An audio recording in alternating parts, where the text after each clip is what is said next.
Delivery boy প্রসেনজিতের মৃত্যুকাণ্ডে 3 অভিযুক্তকে গ্রেপ্তার। বুধবার অভিযুক্তদের আদালতে সোপর্দ। আদালত অভিযুক্তদের জেল হাজতে পাঠিয়েছে। গত 14 নভেম্বর অনলাইন ডেলিভারি সংক্রান্ত বিষয়ে ধর্মনগরের বাসিন্দা প্রসেনজিৎ সরকার ও সুস্মিতা ভট্টাচার্য নামক এক গ্রাহকের মধ্যে বাকবিতণ্ডা হয়। এরপর সেই গ্রাহক সুস্মিতা ভট্টাচার্য কয়েকজনকে সাথে নিয়ে এসে ব্লু ডার্ট কুরিয়ার সংস্থার ডেলিভারি বয় প্রসেনজিতের নামে অভিযোগ করে। এই বিষয়ে প্রসেনজিৎ ওই গ্রাহক সুস্মিতা ভট্টাচার্যদের কাছে ক্ষমাও চেয়ে নেয়, কিন্তু এরপরও সুস্মিতা ডেলিভারি বয় প্রসেনজিতের উপর চড়াও হয়। শুধু তাই নয়, এই বিষয়টি সুস্মিতা তাদের ক্যামেরায় ধারণ করে সামাজিক মাধ্যমে ভাইরাল করে দেওয়ার হুমকি দেয়। এই ঘটনার পরদিন প্রসেনজিতের ঝুলন্ত দেহ উদ্ধার হয়। এই ঘটনার পর প্রসেনজিতের মৃত্যুকাণ্ডে অভিযুক্ত সুস্মিতা ভট্টাচার্য, সঙ্গীতা ভট্টাচার্য, সৌরভ ভট্টাচার্যকে গ্রেফতার এবং দৃষ্টান্তমূলক শাস্তি প্রদানের দাবিতে প্রকট হতে থাকে। ইতিমধ্যে ধর্মনগর থানা কর্তৃপক্ষ নির্দিষ্ট ধারায় মামলা হাতে নিয়ে তদন্তে নামে, কিন্তু ঘটনার 24 ঘন্টা অতিক্রান্ত হলেও অভিযুক্তদের টিকিট নাগাল না পাওয়ায় বিভিন্ন মহল খেদ উক্তি প্রকাশ করে। অবশেষে পুলিশ বুধবার প্রসেনজিতের মৃত্যুকাণ্ডে অভিযুক্ত সুস্মিতা ভট্টাচার্য, সঙ্গীতা ভট্টাচার্য এবং সৌরভ ভট্টাচার্যকে অসমের করিমগঞ্জ জেলা থেকে গ্রেফতার করতে সমর্থ হয় এবং পুলিশ ধৃতদের আদালতে সোপর্দ করে। শুনুন উত্তর ত্রিপুরা জেলার পুলিশ সুপার অবিনাশ রায়ের বক্তব্য। प्रसन्नजीत सरकार जो केस है धर्मनगर पीएस केस नंबर 122/2025, उसमें नॉर्थ त्रिपुरा पुलिस को एक बहुत बड़ी अचीवमेंट मिला है। इसके जो 2 एफआईआर नेम एपी और एक और लड़का जो वहां पे था, जिनका नाम है संगीता भट्टाचार्य, सुष्मिता भट्टाचार्य, ये एफआईआर नेम एपी है। इसके अलावा सौरभ भट्टाचार्य, इसको नॉर्थ त्रिपुरा पुलिस ने आज early morning Karimganj district Assam से अरेस्ट किया है।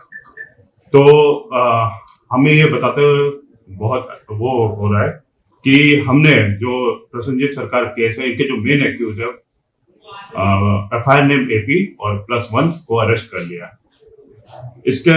इनके बाद इनको कोर्ट में प्रोड्यूस किया जाएगा और जो कानूनी कार्रवाई है उसको की जाएगी और केस का इन्वेस्टिगेशन और चल रहा है। পরে পুলিশ 3 অভিযুক্ত সুস্মিতা ভট্টাচার্য, সঙ্গীতা ভট্টাচার্য এবং সৌরভ ভট্টাচার্যকে আদালতে সোপর্দ করে। এদিকে এই প্রসেনজিৎ হত্যাকাণ্ডে অভিযুক্তদের গ্রেফতারের খবর চাউর হতেই প্রতিবাদী মানুষের ভিড় জমতে শুরু করে আদালত চত্বর এলাকায়। আদালতে সওয়াল জবাব শোনার পর ডেলিভারি বয় প্রসেনজিৎ মৃত্যুকাণ্ডে 3 অভিযুক্তকে 30 ডিসেম্বর পর্যন্ত জেল হেফাজতে পাঠায়। এই কথা জানিয়েছেন সরকারি আইনজীবী বিশ্বজিৎ দাস। গত 14/12/2025 ইংরেজিতে একটা এফআইআর হয়েছিল এবং পুলিশ কর্তৃপক্ষ একটা কেস নিয়েছেন। কেসটার নাম্বার হচ্ছে 122 ধর্মনগর 2025। পুলিশ এখানে 4টি ধারায় মামলা নিয়েছেন। 329-4, 115-2, 103-2 এবং 3-5 ভারতীয় ন্যায় সংহিতা। তো চুরাইবাড়ি এবং আসাম বর্ডার থেকে 3 জন আসামিকে গ্রেপ্তার করে আজকে কোর্টে তোলা হয় মাননীয় সিজেএম দেবলীনা কালেক্টর মহাশয়ার কোর্টে। এবং 3 জন আসামির নাম হলো সঙ্গীতা ভট্টাচার্য, সুস্মিতা ভট্টাচার্য এবং সৌরভ ভট্টাচার্য। তো বেল হিয়ারিং এর পর আদালত বেল রিজেক্ট করেন এবং তাদেরকে আগামী 30 ডিসেম্বর পর্যন্ত জুডিশিয়াল কাস্টডিতে পাঠানো হয় এবং পুলিশকে আদেশ দেওয়া হয় ওইখানে যাতে ওই আসামিদের ইন্টারোগেশন করা হয়। প্রসঙ্গত উল্লেখ্য, মৃত ডেলিভারি বয় প্রসেনজিৎ সরকারের আনুমানিক বয়স 25 বছর। তার বাড়ি ধর্মনগর থানার অন্তর্গত কামেশ্বর 3 নম্বর ওয়ার্ড এলাকায়। অপরদিকে প্রসেনজিৎ মৃত্যুকাণ্ডে অভিযুক্ত সুস্মিতা ভট্টাচার্য, সঙ্গীতা ভট্টাচার্য ও সৌরভ ভট্টাচার্য ধর্মনগর থানার অন্তর্গত দক্ষিণ হড়ুয়া এলাকার বাসিন্দা। Bureau report, news vanguard. Last 10 minutes. A plus B, the whole square equals A square, B square, 2AB, time's up. 5 more minutes there.